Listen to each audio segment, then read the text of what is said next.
Olá, esse é o Expresso Sindimepa, um podcast do Sindicato dos Médicos do Pará, sobre atualidades e informações. Siga nosso perfil na sua plataforma preferida e acompanhe todos os episódios. Olá, gente. Retomando o nosso podcast envolvendo a doutora Nelma Machado, agradecendo novamente a presença dela, por ter tirado um tempinho para tomar esse cafezinho com a gente. O Sindimepa Expresso chama que todos participem, é um momento de discutirmos SIDOT, transplante de órgãos no nosso estado. Nelma, bem-vinda.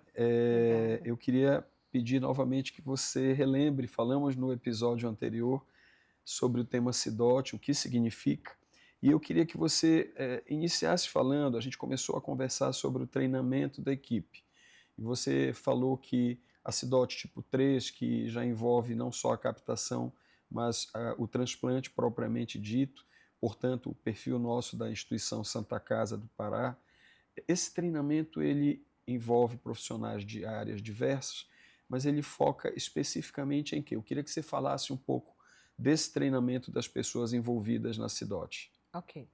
Então, a Comissão Intra-Hospitalar de Doação de Órgãos e Tecido para Transplante tem como missão acompanhar todo o processo de doação, desde o momento em que ocorre o diagnóstico de morte encefálica nas instituições onde as comissões são pertinentes. Além disso, a gente também tem por papel e missão capacitar os profissionais para a realização desse diagnóstico e a manutenção desse potencial doador, quando eles estão estão nesse processo entre o fechamento do diagnóstico de morte encefálica e a validação dessa doação. Então, a gente acompanha, a gente faz todo o acompanhamento do processo legal, a documentação, a informação, porque... Isso traz o jurídico junto também, no caso. Em situações em que a gente não consiga colocar o que está em lei em prática, já aconteceu da gente precisar do jurídico vir conosco para algum tipo de discussão. Por exemplo, a partir do momento que o diagnóstico de morte encefálica é fechado, este paciente está legalmente morto. Então, o que aconteceu? O médico, ele se negou a entregar o corpo, porque é a obrigação do médico, não era doador, então tinha que desligar os aparelhos e entregar. Família ciente, todos cientes, e o médico dizia que não poderia fazer isso porque ele tinha objeção de consciência. Mas do ponto de vista legal não existe, porque a declaração de óbito já estava assinada, era um cadáver ali. E teve que acionar o jurídico para conversar com o profissional, para que ele pudesse entender e pudesse ser entregue esse corpo à família. Então já aconteceu, mas não é o comum. O métier do dia a dia, hoje, com toda essa educação, orientação, o processo é feito, é realizado o diagnóstico. Então, para esse diagnóstico, a gente capacita as equipes, o médico principalmente, que a responsabilidade é dele, é ato médico, o diagnóstico de morte encefálica, apesar de ter toda uma equipe junto para fazer o diagnóstico à beira-leito. As comissões, qualquer um que for coordenar tem que ter curso para ser coordenador da comissão, Intra-Hospitalar de Doação de Órgãos e Tecidos, a SET, a Central Estadual faz, o Ministério da Saúde traz muitos cursos, vários órgãos fazem esse curso, e os profissionais que atuam, além deles terem capacitados em todo o conhecimento da lei, que tem várias legislações que são obrigatórias, então são cursos que a gente faz ao longo de um período de tempo, em módulos, eles também têm que ser capacitados em notícias difíceis. A gente trabalha muito com a questão da empatia. Então, são cursos que a gente vai desenvolvendo para desenvolver essas equipes, para que a gente possa conseguir equipes realmente preparadas para esse momento, que é um momento difícil, é um momento crítico, é um momento assim, muito doloroso, e que elas tenham, além de humanização, além do conhecimento técnico, humanização e empatia. Dentro disso que você falou, quais você considera que são os principais desafios que essa equipe treinada enfrenta em situações como essa que você descreveu? Existe sempre alguma relutância em algumas famílias, em algumas situações. Dentro desse leque de possibilidades, quais seriam aqueles que você julga que são os mais árduos e os que realmente trazem um exercício, né, de tudo que foi treinado? Quando a gente fala, é muito falado hoje nas instituições de saúde, na experiência do paciente, né? Aí virou, né, nos grandes hospitais, vamos trabalhar a experiência, que cada um tem um perfil de subjetividade, né, do que é qualidade, do que você entrega. A Cidote fala isso desde sempre. Por quê? As comissões, elas vão abordar esse familiar no momento final da sua jornada hospitalar. Então, desde a portaria, a gente capacitava, e capacita ainda hoje, mas falando do passado, lá atrás, 2009, 2010, para que ele entendesse a importância da doação e essa abordagem familiar desde a portaria, a higiene, a quem vai entregar o alimento. Essa família ela está recebendo vários momentos esse contato com a equipe de saúde. Então, é nesse momento que você está desenvolvendo essa jornada dessa família e desse paciente, que pode, né, em algum momento, infelizmente, se tornar um potencial doador. E aí, esse enlace ao longo dessa jornada é que muitas vezes pode ser conflituante. E quando a Cidote entra, que já na parte final, a gente acaba tendo que o ponto hoje que mais está afetando a doação é a negativa familiar.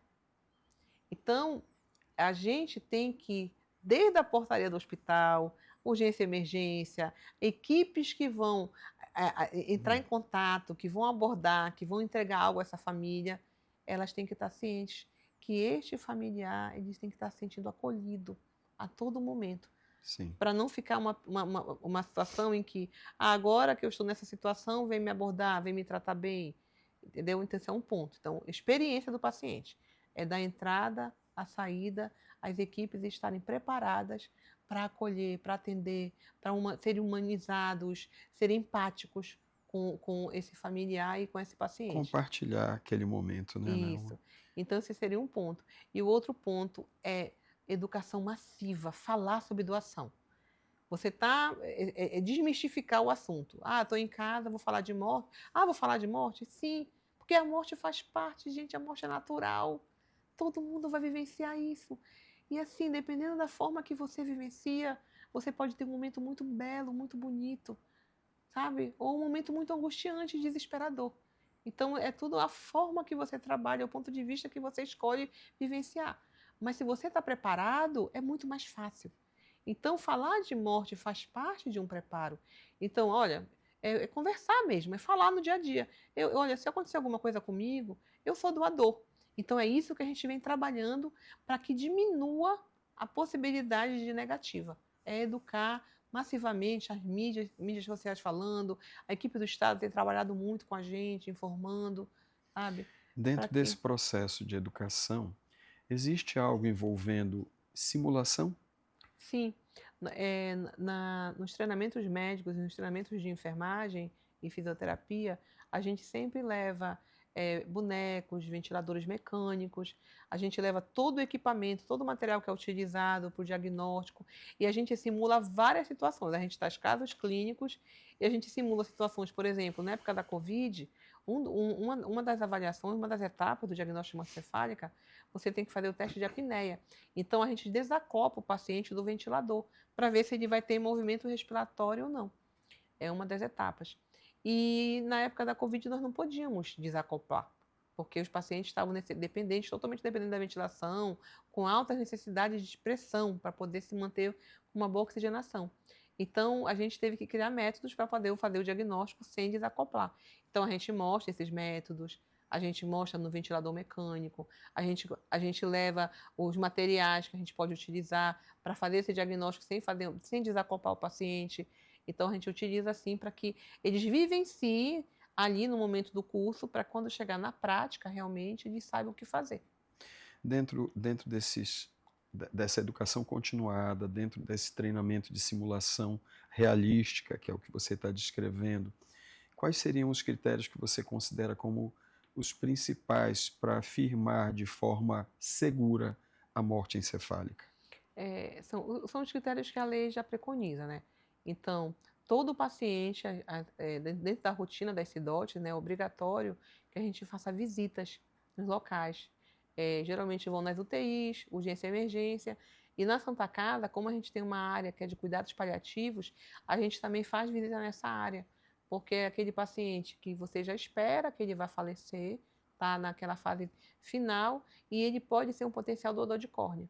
Então, a gente sempre busca estar acompanhando, orientando as equipes nesse cuidado. Então, no momento em que você vai até essas áreas, você sempre a gente faz as perguntas, né, do CIDOT. E as equipes são preparadas para também fazer esse diagnóstico, independente do CIDOT estar presente. Tem algum paciente em coma? Então, é coma Glasgow 3. Tá? Depois, tem reflexo de tosse, então ele tem que estar em arreflexia.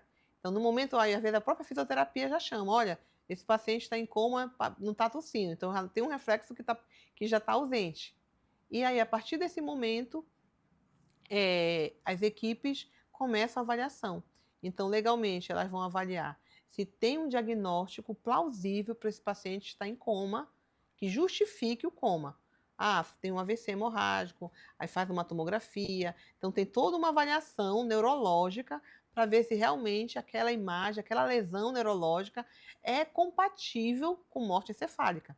Porque já aconteceu do paciente estar em coma, Glasgow 3, não ter reflexo, e aí fez a tomografia normal, era uma meningite. Pela inflamação ele apresentou aqueles sinais. Então, coma, arreflexia, lesão compatível que justifique a morte encefálica. Aí você vai fazer os testes, todos os testes que são preconizados já em lei. Então tem já todos os testes, os médicos vão acompanhando e vão avaliando e vão descrevendo cada teste para ver se não tem os reflexos. Fechou aquela etapa, vai para o teste de apneia. Aí faz o teste de apneia positivo, ou seja, não está ventilando, coleta exames de sangue para avaliar os gases do sangue, que aí também confirma que esse paciente não tem troca, não está ventilando. Depois disso, a gente vai para um teste que é um exame para confirmar que esse paciente realmente não tem fluxo cerebral, que é lei. Então, são essas 3 etapas principais para você fazer o diagnóstico. Tá? O primeiro exame clínico, que você vai avaliar os testes, exame físico, todos os reflexos neurológicos. Depois você faz o teste de apneia. Depois você faz um segundo exame clínico por um médico diferente. São 2 médicos diferentes. E, por último, na legislação brasileira é preconizado um exame de imagem confirmando que não tem fluxo cerebral. TC. Dentro desses protocolos, há mudanças ainda? Você vislumbra a possibilidade de termos protocolos diferenciados em relação aos atuais, com algum filtro ainda maior? Ou o que temos é o bastante? O que temos hoje é muito rigoroso. O questionamento que você vê nas discussões que são feitas, né, nos grupos acadêmicos relacionados a essa questão do exame neurológico confirmatório, é que no Brasil nós temos muito preciosismo, mas ele foi necessário. O grupo que trabalhou e fez essa legislação, colocando todo esse passo a passo, ele passou 10 anos estudando para poder promulgar essa legislação. O doutor Ideraldo Cabeça, neurologista, foi o nosso médico paraense, foi o médico que coordenou, que puxou toda essa discussão, esteve à frente, ele que assina essa resolução do CFM, e foi assim um processo realmente muito criterioso para que aqui no Brasil não haja nenhum tipo de dúvidas. Mas, por exemplo, tem países que fazem o diagnóstico apenas com um exame clínico. Tem países que não fazem nenhum exame de imagem. Então, o Brasil realmente ele é muito criterioso. Quando a gente conversa, faz os treinamentos, os médicos questionam, mas por que 2 exames clínicos? Que é para não ter dúvida. Então, são médicos diferentes. Certo. E mais o exame de imagem. A partir desses 2 exames clínicos realmente confirmatório, aí você vai para o exame de imagem. Perfeito. Em relação à CIDOT da Santa Casa especificamente, você mencionou com clareza que a Santa Casa ela realmente não representa o hospital que cedia uma gama de pacientes com perfil de doação, até por ter um perfil de atendimento mais clínico-cirúrgico e não de urgência e emergência. Mas ainda assim, já houveram casos em que a Cidote da Santa Casa conseguiu captar? Sim, não, a gente acaba recebendo pacientes de outras instituições, né, por sermos uma cidade tipo 3, muitas vezes os hospitais não têm condições de fazer esse diagnóstico, então manda para a gente, aí a gente passa a acompanhar. Na Santa Casa, infelizmente, a gente tem intercorrências, né? Temos, por exemplo, os pacientes com aneurisma que rompe, aneurisma faz AVC hemorrágico, temos pacientes que chegam em estado muito crítico, muito grave, evolui com parada cardiorrespiratória e acaba evoluindo com morte encefálica em decorrência desse pós-parada. Então, nós temos situações, sim, em que dentro da Santa Casa os pacientes evoluem com morte encefálica e a gente passa a acompanhar. Nós temos 2 UTIs adulto e 3 UTIs PEDs. Então, diariamente, nós fazemos visita nessas 5 unidades para avaliar, para acompanhar. A gente cumpre toda a parte que é obrigatório, né, da atividade do CIDOT. E como a gente tem um perfil, como eu coloquei, que não é, o Eduardo colocou, que não é de doação, o que a gente fez? A gente foi atrás dos hospitais que têm esse perfil. Claro. E a gente mapeou, levantou o quantitativo de médicos que não tinham a capacitação e a Santa Casa capacitou. Nós montamos a capacitação e a Santa Casa fez o convite aos diretores técnicos dos outros hospitais, aos coordenadores das UTIs, e esses médicos vieram. Então, nós conseguimos hoje, o Metropolitano já tinha um número de médicos, eu falo sempre do Metropolitano, porque lá é o perfil, né? É o grande perfil de hospital que tem pacientes para doação de órgãos, que diariamente a equipe do CIDOT lá funciona 24 Muito horas. atuante, né? 24 horas. Nelma, 24 horas do profissional trabalhando. vamos fazer uma pausa, convidá-los a tomar um cafezinho conosco no próximo episódio, em que a gente continua conversando com a doutora Nelma Machado sobre CIDOT e transplante de órgãos no Estado. Muito obrigado e até o próximo episódio. Obrigada.